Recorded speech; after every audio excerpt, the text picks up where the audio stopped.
Hey guys, how are all you wonderful lassies and laddies doing today? So this video is going to be about, I've had a little sit down and think about the podcast. I'm not as erratic and annoyed as I was in the last video. And I want to have a look at media reports and the public's opinion of this podcast. And after having a think about it and letting everything sink in, I want to have a more rational discussion of my opinion now that I've let it sink in, had a think, and to say that I'm still angry, yeah, I am. But I want to play some clips from the news, and I also want to show you guys just some comments left from the public on these clips. I went to reports that aren't from the Megxit community to get an understanding of the public's feelings, the public's perception of this podcast, to see what not just the Megxit community, not just what our community thought about this, because obviously in our community we detest the two grifters from Montecito.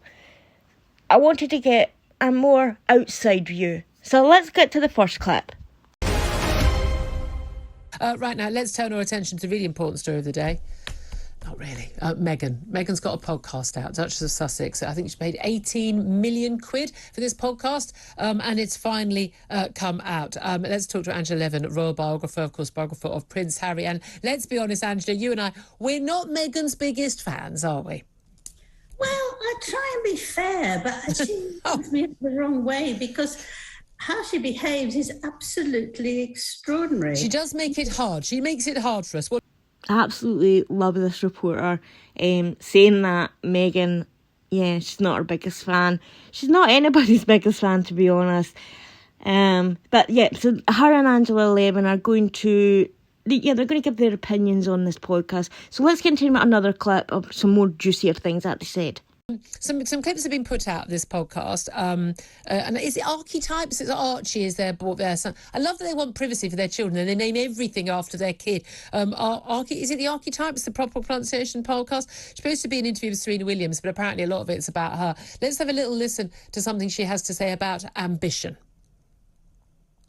So I don't ever remember personally feeling the negative connotation behind the word ambitious until I started dating my now husband. And apparently ambition is a terrible, terrible thing. For a woman, that is, according to some. Again, victim. And that's rather typical of Meghan, isn't it? In terms of, everyone's having a go at me for being ambitious. Has she got a point? The thing is, actually, she had every possible aid and help and offer to do good work with the Commonwealth all round. Still not enough. But it's not the ambition that gets you happy within the royal family. It's a sense of duty. It's a sense of working together. It's a sense of supporting the Queen. She doesn't go there to show how clever she is. It's done sort of quietly. Catherine has done wonders with her helping with mental health issues and also talking about very young children. If you catch them young and help the mothers, then it makes a big difference to the community. All those are very important. It's not to put her on a pedestal, but nothing's ever enough. And in her, she tries to become like everybody who's wealthy. She's got to attach herself to them. Serena Williams worked really, really hard to get to where she is. She's done very well. Meghan has married a prince. She's also done very well. She was a two-bit actress. I mean, anyone who's seen her in Suits, I mean, good Lord, the acting career wasn't going to go much further, if you ask me. Yeah. And Angela's absolutely correct here. I didn't pick this up when I first reacted to the podcast. She's absolutely right. Meghan said in this podcast that she saw the negative connotations to the word ambition when she met her now husband, So she felt that she was being criticised for ambition when she married into the royal family. Now, you can't marry into the royal family and be ambitious.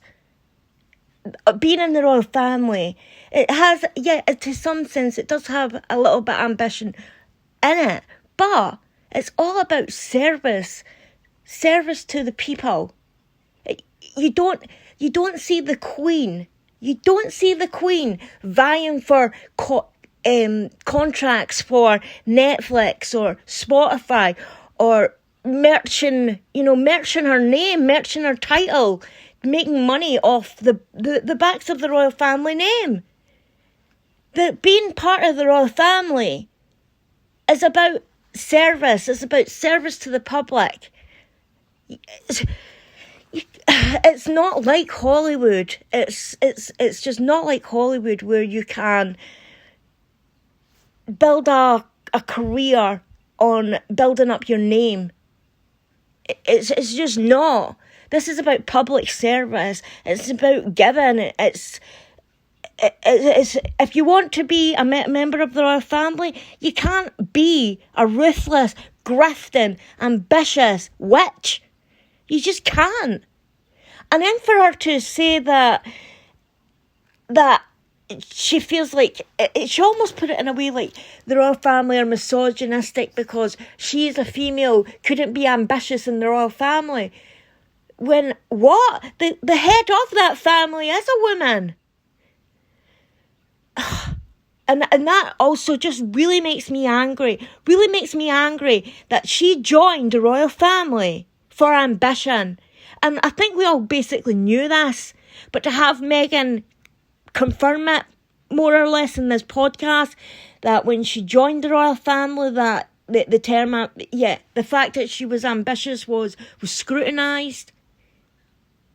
And so it should be, because that's not why the royal family exists. It's just not. And having her confirm that she joined the royal family to further her own ambition, it was all about ambition for her, just really shows what a narcissistic witch this woman really is. Let's get on to the next clip, guys. I'd like to apologise because this is a bit longer. I'm sorry to do this to you folks. But it's worth hearing in full what she had to say about an incident that happened. Remember in South Africa when she was saying, nobody ever asked about me, and how terrible her life was after spending the day with girls who'd been gang raped. I mean, obviously we all had to ask Meghan how she was pregnant, married to a prince. No, I don't think she wasn't pregnant then. She newly had a baby. But this is what she had to say about an incident that happened when she was in South Africa. I love the shade given by this reporter. I absolutely love it. So I wanted to let you hear that before I played, obviously, the South African explanation that they played for Meghan. But I also love the fact that she was apologising to viewers for subjecting them to listen to this nonsense. So I'm going to have to also apologise for subjecting you guys to listening to it again. Happened when she was in South Africa. The moment we landed, we had to drop him off at this housing unit that they had us staying in. He was going to get ready to go down for his nap. We immediately went to an official engagement. Finished the engagement, we get in the car and they say, there's been a fire at the residence. What? There's been a fire in the baby's room. What? Our amazing nanny, Lauren, she was supposed to put Archie down for his nap. And she just said, you know what? Let me just go and get a snack downstairs. Let me just bring him with me before I put him down. In that amount of time that she went downstairs, the heater in the nursery caught on fire. He was supposed to be sleeping in there. Everyone's in tears. Everyone's shaken. And what did we have to do? Go out and do another official engagement. And I said, this doesn't make any sense. Sorry, just... The show must go on. And she had to go to... Wait a minute. She had to go to work after something that happened that didn't actually affect her. There was basically a fire in a heater in South Africa. I mean, I've been to South Africa quite a few times. What are you doing having a heater on anyway? And a fire breaking out in a room that her son wasn't in. And then, outrageously, she had to go and do another engagement. Yeah, but you see, she, as an actress, she would know the show has to go on. If she was a politician, she would have to go on. You know, if you had to go to a school meeting and about another child, you have to go on. We all have things where it might be ghastly, but you have to move on. I thought the whole thing was very old-fashioned as well, about women. And she started off with a boring thing about when she was 11, how she changed it with Procter & Gamble and made them say people rather than women. That's never been proven. And also, there's no sign of this fire. It wasn't reported. I can't imagine all those journalists who were out there had no idea that this, you know, had happened. It just... And it didn't come up with Oprah Winfrey. They've never mentioned it, and they've never mentioned it at all in, what, 2 years? Yeah. It's one of Meghan's truths, not the real truth, I think. Recollections may vary, as the Queen once said. Yes. For one thing, it wasn't a housing unit they were staying in. They were staying in a mansion. And the fact that she's even called it this, like it's some little shack somewhere in a desolate area, has actually offended many South Africans. And there's no proof of this. No proof of this. And I love how this presenter is laughing at the story like, yeah, because it's so unbelievable. It's so unbelievable. They had a huge press pack out there with them. How come no one picked us up? I've searched high and low on the internet to find any reports on this supposed fire, and there's nothing. I looked at, and even this presenter said, why would they have a heater on in South Africa? I even had to look at the date and the weather report from that time. And it was warm. It was warm. Why would a heater be on in a baby's nursery? And she's saying that everyone was like crying and upset. What? Because a heater. And because of a non-event of a heater catching supposedly on fire. The Buckingham Palace have came out and said that this happened not in the way that Meghan claims it happened. They said that the heater was smoking and it was quickly unplugged and dealt with.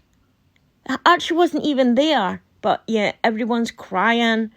It's it's unbelievable.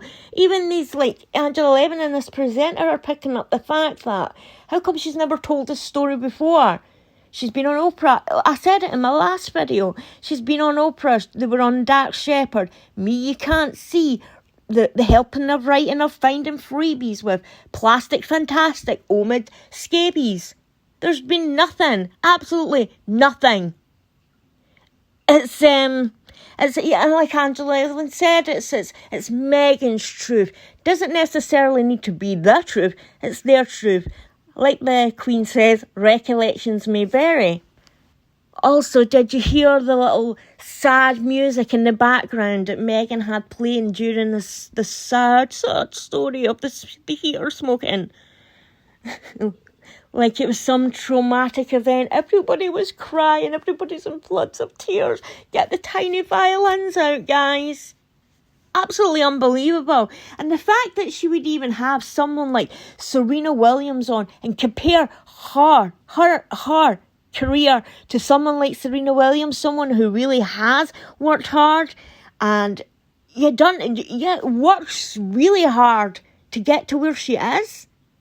Meghan's comparing herself to Serena.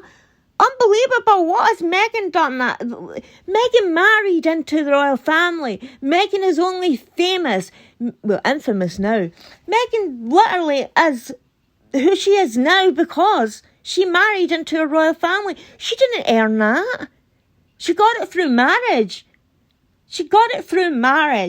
She wants to sit there like she's the victim who's worked oh so hard for her career. The most she done was open her legs and say, Harry, come to bed. Unbelievable.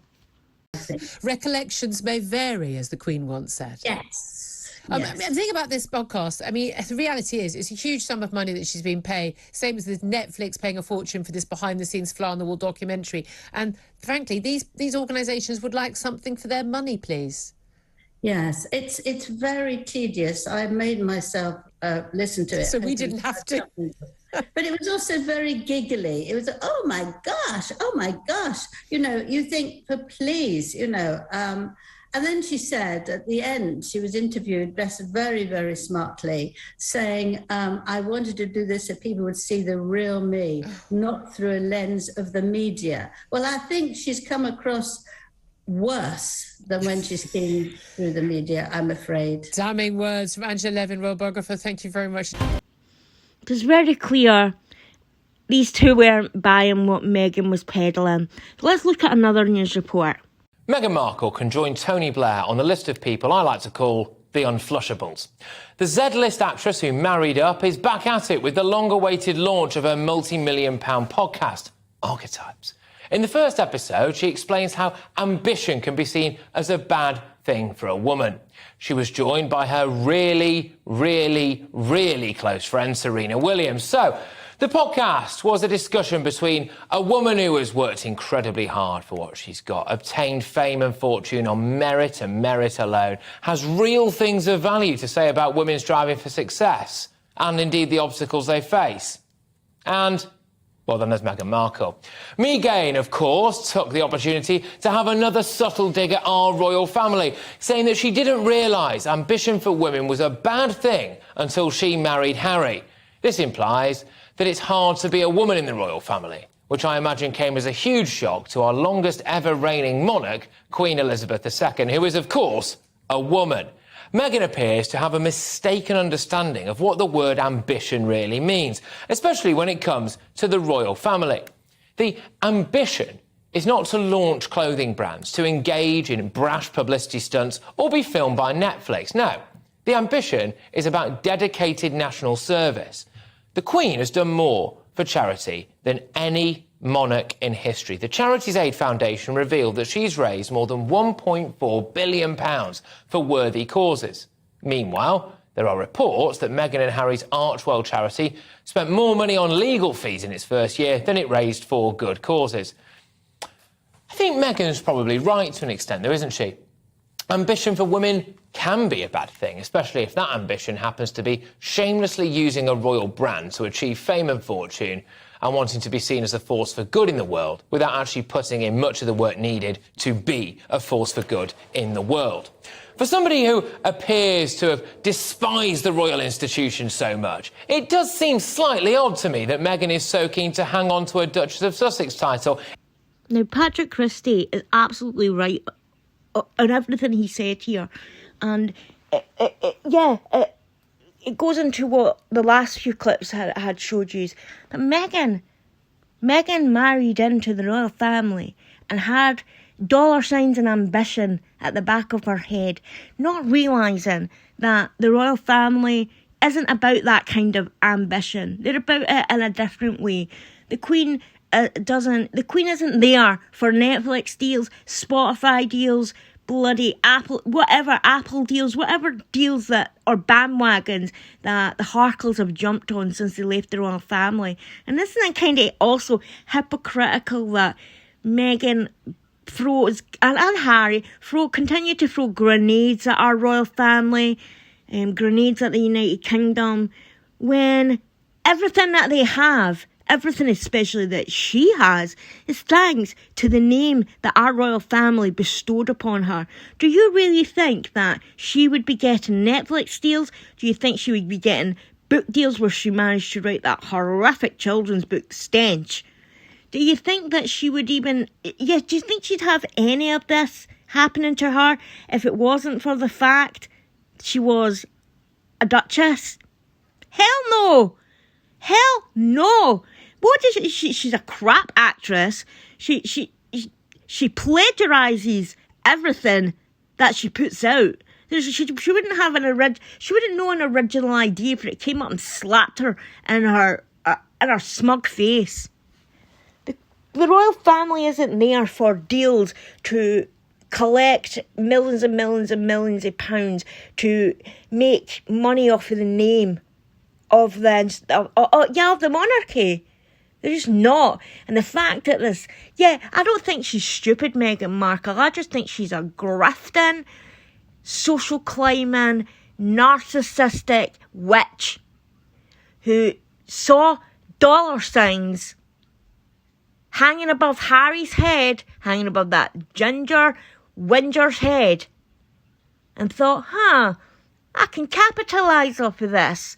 I'll maybe stick in I'll maybe stick a year in it, and then I can flee back to America and cash in on the royal family's name, which is exactly what she did.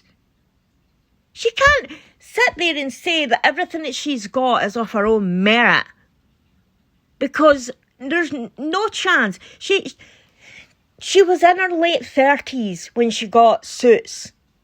And normally when you're an actress and you're getting, and it wasn't even a lead role. So normally when you're an actress and it's at that late in the game, you're not going to make it in Hollywood. And she's not even that particularly a good actress. Hence why she's never had like a starring movie role. Hence why she's never made it big in Hollywood.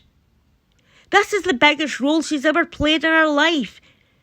And she got it for lying on her back and opening her legs. That's her talent. That is her talent. And yet she wants to criticise. She wants to criticise and throw grenades at our royal family. I would be embarrassed. I would be embarrassed to sit there and say I'm the victim. I'm the victim and I couldn't be ambitious and blah, blah, blah, blah. When she never really got anything of her own merit. Maybe that's why she doesn't like that word. You know, that was mentioned in the podcast, the SLUT word. Because in my opinion, getting, I don't know, your career falling off of the back of the fact that you married up, your career coming off of the back of who you're sleeping with. Maybe that's why she doesn't like that word. Maybe it's a little bit too close to home. And like I said in my last video, Meghan was the one, I don't know, she was the one who had a boyfriend at home while she was away seeing that Irish guy, wasn't she? And that even her boyfriend at the time questioned if they were having an affair.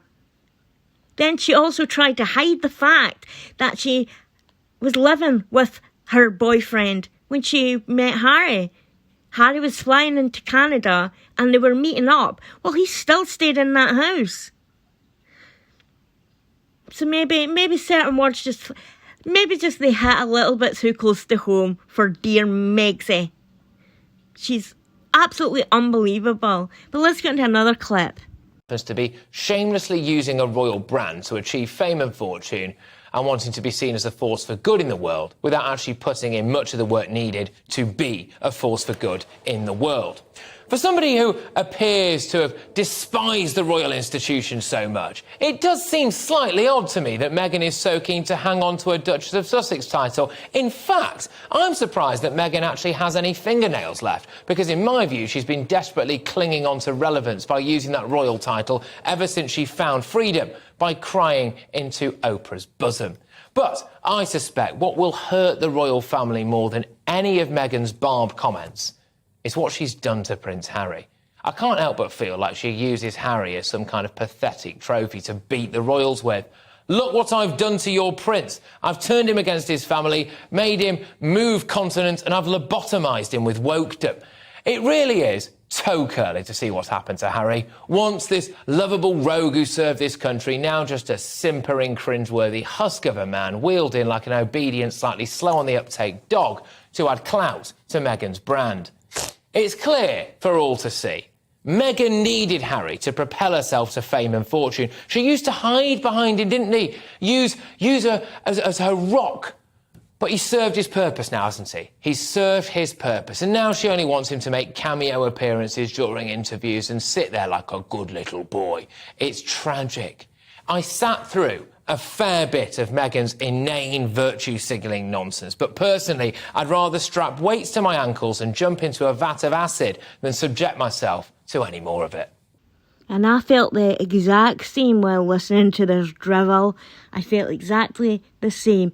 I would rather to have a week's holiday inside an erupting volcano. I would rather have cut myself and make open swords in my body and jump into a tank full of sharks than have to subject myself to listening to that drivel again.